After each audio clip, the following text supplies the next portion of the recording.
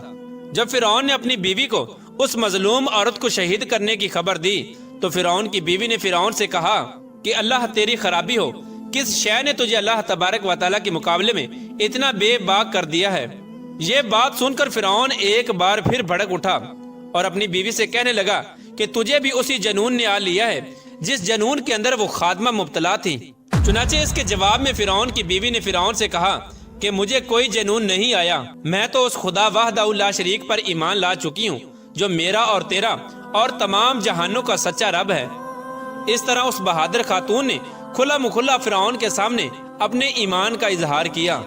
فرعون اپنی بیوی کی یہ بات سن کر حیران و پریشان رہ گیا اور فرعون شروع میں بغیر کسی ظلم و ستم کے اپنی بیوی کو سمجھانے کی کوشش کرنے لگا، اور فرعون نے اپنی بیوی کو ایمان سے دور کرنے کے لیے ان کے والدین کو بھی بلایا اور ان کو دھمکی دینے لگا کہ اگر تمہاری بیٹی نے حضرت موسیٰ علیہ السلام کے خدا کا انکار نہ کیا تو ضرور یہ موت کا مزہ چکھے گی۔ چنانچہ حضرت آسیہ رضی اللہ تعالیٰ عنہ کے والدین نے تنہائی کے اندر حضرت آسیہ رضی اللہ تعالیٰ عنہ کو سمجھانے کی کوشش کی، لیکن حضرت آسیہ رضی اللہ تعالیٰ عنہ کا ایمان چونکہ مضبوط ہو چکا تھا، اسی وجہ سے انہوں نے ان کی بات ماننے سے انکار کر دیا، اور حضرت آسیہ رضی اللہ تعالیٰ عنہ اپنے والدین سے کہنے لگی کہ میں اللہ تبارک و تعالیٰ کی وحدانیت کا انکار نہیں کر سکتی، بے شک وہ سچا رب ہے۔ چنانچہ جب فرعون کا یہ حربہ بھی ناکام ہو گیا تو اس وقت فرعون نے اپنی بیوی کو طرح طرح کی اذیتیں دینے کا فیصلہ کیا تاکہ یہ اپنے ایمان سے دور ہو جائے اور مجھ کو خدا ماننے لگے۔ پیارے دوستو، روایات میں آتا ہے کہ فرعون کے حکم سے حضرت آسیہ رضی اللہ تعالی عنہ کو طرح طرح کی اذیتوں کے اندر مبتلا کر دیا گیا، حتیٰ کہ حضرت آسیہ رضی اللہ تعالی عنہ کے ہاتھوں اور پاؤں میں میخیں لگا کر دھوپ کے اندر سورج کی طرف رخ کر کے لٹا دیا گیا، اور آپ کے سینے کے اوپر چکی کا 12 بھرکم پتھر رکھ دیا گیا تاکہ آپ ہل نہ سکیں۔ لیکن ان تمام تر تکالیف اور مصائب کے باوجود بھی حضرت آسیہ رضی اللہ تعالی عنہ کے ایمان کے اندر ذرہ برابر بھی کمی نہ آئی، بلکہ ان تمام تر تکالیف کے باوجود بھی آپ کے ایمان کے اندر مزید اضافہ ہوتا چلا گیا۔ چنانچہ جب فرعون نے ان تمام تر تکالیف کے بعد اپنی بیوی سے ایمان سے پھرنے کا کہا تو حضرت آسیہ رضی اللہ تعالی عنہ نے بڑا ہی ایمان افروز اور ایمان کو تازہ کر دینے والا جواب دیا، جس سے فرعون کا گھمنڈ خاک میں مل گیا، اور فرعون حضرت آسیہ رضی اللہ تعالی عنہ کے ایمان اور ہمت کے آگے گھٹنے ٹیکنے پر مجبور ہو گیا۔ چنانچہ حضرت آسیہ رضی اللہ تعالی عنہ نے ارشاد فرمایا، اے دشمن خدا اور ظالم انسان، تو میرے وجود پر تو قادر ہو سکتا ہے، لیکن میرا دل اللہ تبارک و تعالیٰ کی پناہ میں ہے۔ اگر تو میرے جسم کے ہر حصے کو بھی کاٹ دے تب بھی میرا عشق اور ایمان اللہ تبارک و تعالیٰ کی بارگاہ میں بڑھتا چلا جائے گا۔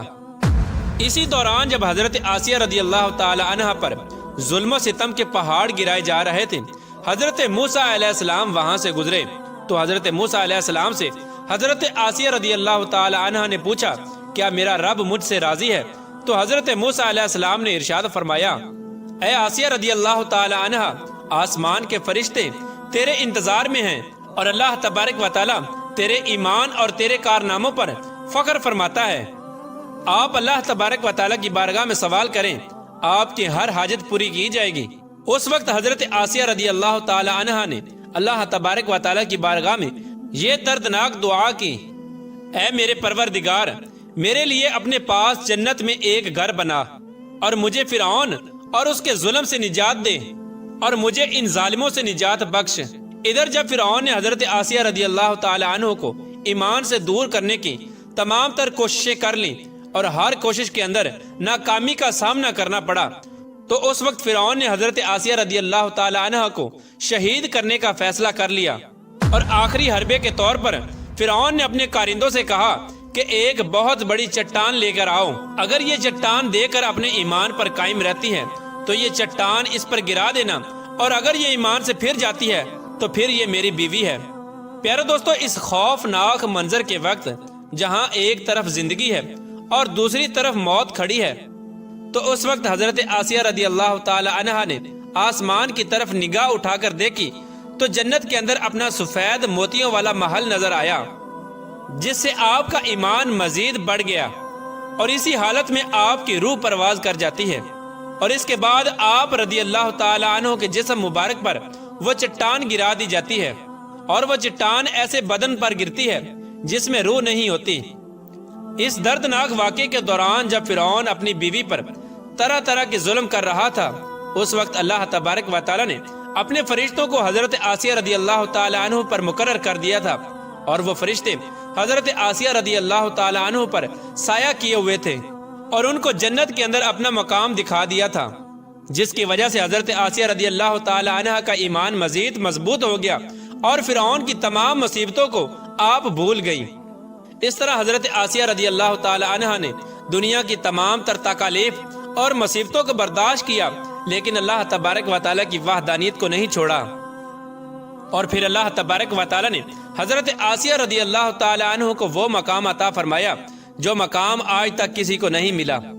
حضرت آسیہ رضی اللہ تعالی عنہ جب جنت میں جائیں گی تو اللہ تبارک و تعالی ان کو یہ نعمت عطا فرمائے گا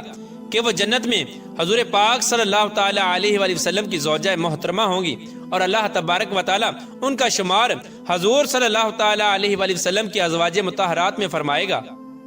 اللہ تبارک